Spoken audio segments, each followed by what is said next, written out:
Thank you, Mika. In determining whether or not Circuit City would be a good investment or a poor investment, we analyzed the major financial statements. In the first statement, the balance sheet, we analyzed a couple of the main accounts. The first one being the current assets. The current assets did decrease significantly in 2008. This was mainly due to a decrease in cash, short-term investments, and inventory. However, accounts receivable continued to climb with a huge jump in 2007. The steady buildup of accounts receivable, accompanied by a decrease in inventory, is a slight cause for concern, indicating the terms of credit might be a little bit too lax.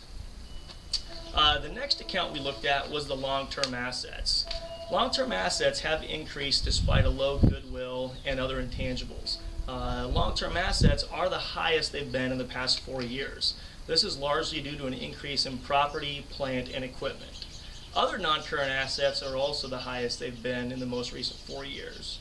The continuous increase in property, plant, and equipment may be a red flag for overextension as far as Circuit City for in the future. As far as the next account that we analyzed, it was the long-term assets. These remain low despite a large increase in property, plant, and equipment.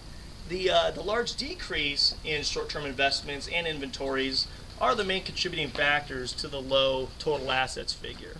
As you can see above, this possibly indicates that Circuit City is focusing too much on long-term strategy planning and not concentrating on the present climate. The next account we looked at was the total liabilities. These have been on a steady increase for the most recent 4 years, as shown above in my figure. While total current liabilities have remained low compared to the past years, long-term liabilities are at their all-time high. This is in part due to a deferred income tax buildup, as well as a large increase in other non-current liabilities.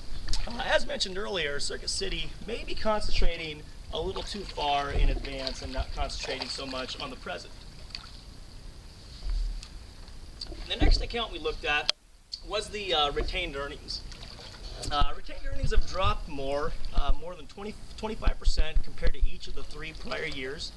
Cash dividends paid, as depicted on the statement of cash flows, attributed to this decrease by paying out 35% more than the previous year and paying out more than double than years 2006 and 2005. However, the amounts paid out are only a fraction of the decrease in retained earnings. Much of the retained earnings could have been used for repayment of debt, since repayment of debt amounts were drastically greater than the previous years.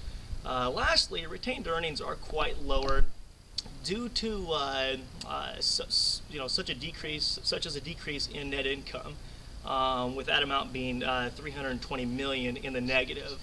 This serves as an indicator that they've become overextended, and it appears Circuit City may be trying to establish themselves in a market that is too difficult to compete with online shopping for this same product. The next main account that we looked at in the balance sheet is the stockholders' equity. Stockholders' equity is at an all-time low in the last 4 years. This is largely attributed to the low retained earnings compared to the previous years. This all combined with reduced total assets and amplified total liabilities serves as a caution flag to investors that Circuit City may be on its way out of the market.